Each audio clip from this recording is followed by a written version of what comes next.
കൊതുക് കടി ഏൽക്കാത്തവരായ ആരും ഉണ്ടാവില്ല. വയറു നിറച്ച ചോര കുടിച്ച് ഒറ്റയടിക്ക് ചത്തു വീഴുന്നവരാണ് കൊതുകുകൾ. എന്നാൽ അവരെക്കുറിച്ച് നമുക്കറിയാത്ത ഒരുപാട് കാര്യങ്ങളുണ്ട്.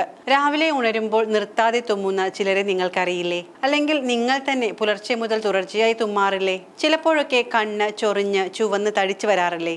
ഇതിനൊക്കെ കാരണം ഈ നിസാരമെന്ന് കരുതുന്ന കൊതുകുകൾ തന്നെയാവാം. 100 ദശലക്ഷം വർഷത്തിലേറെയായി കൊതുകുകൾ ഉണ്ടായിരുന്നുവെന്ന് ഫോസിൽ രേഖകൾ കാണിക്കുന്നു.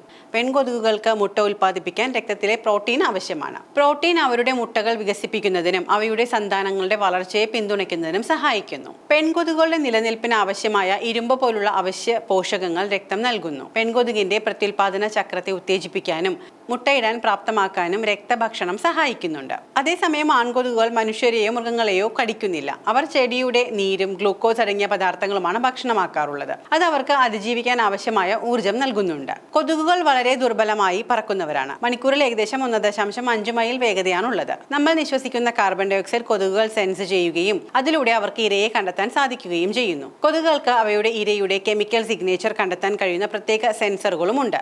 ചലനം, ഇരുണ്ട നിറങ്ങൾ തുടങ്ങിയ ദൃശ്യ സൂചനകളിലേക്കും കൊതുകുകൾ ആകർഷിക്കപ്പെടുന്നു. മലേറിയ, ഡെങ്കിപ്പനി, സിക്ക വൈറസ് തുടങ്ങിയ രോഗങ്ങൾ കൊതുകുകൾ പരത്തുന്നുണ്ട്. ഇത്തരത്തിൽ ലോകമെമ്പാടും ഓരോ വർഷവും ലക്ഷക്കണക്കിന് മരണങ്ങൾ ഉണ്ടാകുന്നുണ്ടെന്നാണ് കണക്കുകൾ പറയുന്നത്. ഒരു പെൺകൊതുകിന് അതിന്റെ ഒരു കുത്തിൽ നിന്നും അതിന്റെ ശരീരഭാരത്തിന്റെ 5 മടങ്ങ് വരെ രക്തം വലിച്ചെടുക്കാൻ കഴിയും. കടും നിറത്തിലുള്ള വസ്ത്രങ്ങളിലേക്കും വസ്തുക്കളിലേക്കും കൊതുകുകൾ ആകർഷിക്കപ്പെടാനുള്ള സാധ്യത കൂടുതലാണ്. എന്നാൽ സംയുക്ത കണ്ണുകൾ ഉണ്ടെങ്കിലും കൊതുകുകൾക്ക് താരതമ്യേന കാഴ്ചശക്തി കുറവാണ്. മാത്രമല്ല അവർ ഗന്ധത്തെയും കേൾവിയെയും കൂടുതൽ ആശ്രയിക്കുകയും ചെയ്യുന്നു. 3500-ലധികം ഇനം കൊതുകുകൾ ഉണ്ട് എന്നാണ് പറയപ്പെടുന്നത്. ഏതാനും 100 സ്പീഷീസുകൾ മാത്രമേ മനുഷ്യനെ കുത്താറുള്ളൂ. എന്നിരുന്നാലും മൃഗങ്ങളെയും സസ്യങ്ങളെയും ആശ്രയിച്ച് ജീവിക്കുന്ന മറ്റ് ആയിരക്കണക്കിന് ഇനങ്ങളുമുണ്ട്. ഓരോ ഇനം കൊതുകുകൾക്കും തനതായ സ്വഭാവങ്ങളും ശീലങ്ങളും ഉണ്ട്. വ്യത്യസ്ത കൊതുകുകളെ കുറിച്ച് രസകരമായ ചില വസ്തുതകൾ നമുക്ക് നോക്കാം. പ്രധാനപ്പെട്ട കൊതുകുകൾ ഈഡിസ്. ഈ ഈഡിസ് കൊതുകാണ് ഡെങ്കിപ്പനി, സിക്ക വൈറസ്, മഞ്ഞപ്പനി തുടങ്ങിയ രോഗങ്ങൾ പരത്തുന്നതിന് കാരണമാകുന്നത്. അനോഫിലിക്സ് ഗാംബിയ ആണ് അടുത്ത വിഭാഗം. ആഫ്രിക്കയിലെ മലേറിയയുടെ പ്രഥമ വാഹകരാണ് ഈ ഇനം. ക്യൂലെക്സ് പെപ്പിയൻസ് ആണ് മറ്റൊന്ന്. നഗരപ്രദേശങ്ങളിൽ കാണപ്പെടുന്ന ഈ ഇനം വെസ്റ്റ് നൈൽ വൈറസ്, എൻസെഫലൈറ്റിസ് തുടങ്ങിയ രോഗങ്ങൾ പരത്തുന്നു. കൊതുകിന്റെ ഉമിനീരിലോ ശരീരഭാഗത്തിലോ ഉള്ള പ്രോട്ടീനുകളോ മറ്റു വസ്തുക്കളോ ചില ആളുകൾക്ക് അലർജി ഉണ്ടാക്കാം. ഇതിനെ സ്കീറ്റർ സിൻഡ്രോം എന്നാണ് വിളിക്കുന്നത്. കൊതുക് കടി അലർജിക്ക് പിന്നിലെ കൃത്യമായ സംവിധാനങ്ങൾ പൂർണ്ണമായും മനസ്സിലാക്കിയിട്ടില്ല. എന്നാൽ തന്നെയും ഇതുമായി ബന്ധപ്പെട്ട ചില കാര്യങ്ങൾ ഇവിടെ സൂചിപ്പിക്കാം. ഒരു കൊതുക് നിങ്ങളെ കടിക്കുമ്പോൾ അത് നിങ്ങളുടെ ചർമ്മത്തിലേക്ക് ഉമിനീർ കുത്തിവെക്കുന്നുണ്ട്.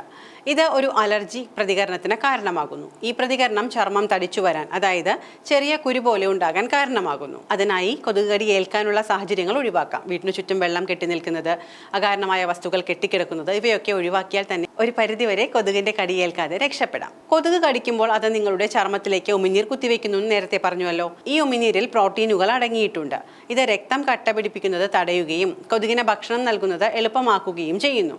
അങ്ങനെ സലൈവ ബ്ലഡിൽ കലരുമ്പോൾ നമ്മുടെ രോഗപ്രതിരോധ സംവിധാനം കൊതുകിന്റെ ഉമിനീർ വിദേശ അല്ലെങ്കിൽ ഒരു ഫോറിൻ കണ്ടന്റ് ശരീരത്തിൽ എത്തിയെന്ന് തിരിച്ചറിയുകയും പ്രതിപ്രവർത്തനത്തിന് കാരണമാവുകയും ചെയ്യുന്നു. ഈ പ്രതികരണത്തിൽ ഹിസ്റ്റമിൻ റിലീസ് ആവാൻ ഇടയാകുന്നു. ഇങ്ങനെ ഹിസ്റ്റമിൻ മോചിക്കപ്പെടുന്നത് വഴി രക്തക്കുഴലുകൾ വികസിക്കുന്നു. ഇത് കൊതുക് കുത്തിയ ഭാഗത്തേക്കുള്ള രക്തയോട്ടം വർദ്ധിക്കുന്നതിന് കാരണമാകുന്നു. വർദ്ധിച്ച രക്തപ്രവാഹവും ഹിസ്റ്റമിൻ റിലീസും ചർമ്മം വീർക്കുന്നതിന് കാരണമാകുന്നു. ഒപ്പം ചുവപ്പ് നിറമുണ്ടാവുക, ചൊറിച്ചിലുണ്ടാവുക, ചൂട് എന്നിവയും ഉണ്ടാകാം. ചില ആളുകൾക്ക് അവരുടെ ജനിതക ഘടന കാരണം കൊതുക് കടിയേറ്റാൽ അലർജി ഉണ്ടാകാനുള്ള സാധ്യത കൂടുതലാണ്. കൊതുക് കടിയേറ്റ ഭാഗത്ത് തണുത്ത വെള്ളം ഉപയോഗിച്ച് കഴുകുകയോ ഹൈഡ്രോകോർട്ടിസോൾ അടങ്ങിയ അല്ലെങ്കിൽ കലാമിൻ ലോഷൻ പോലുള്ള ടോപ്പിക്കൽ ക്രീമുകൾ അല്ലെങ്കിൽ തൈലങ്ങളൊക്കെ പുരട്ടുകയോ ചെയ്യാം. തടിച്ചു വന്ന ഭാഗം അധികം ചൊറിയുന്നത് ഒഴിവാക്കാൻ ശ്രമിക്കേണ്ടതാണ്. ഇത് കൂടുതൽ വീക്കം അല്ലെങ്കിൽ അണുബാധയ്ക്ക് ഉണ്ടാകാൻ കാരണമാകാറുണ്ട്. കൊതുകിന്റെ അലർജി പലർക്കും പല രീതിയിലാണ് ഉണ്ടാവാറുള്ളത്.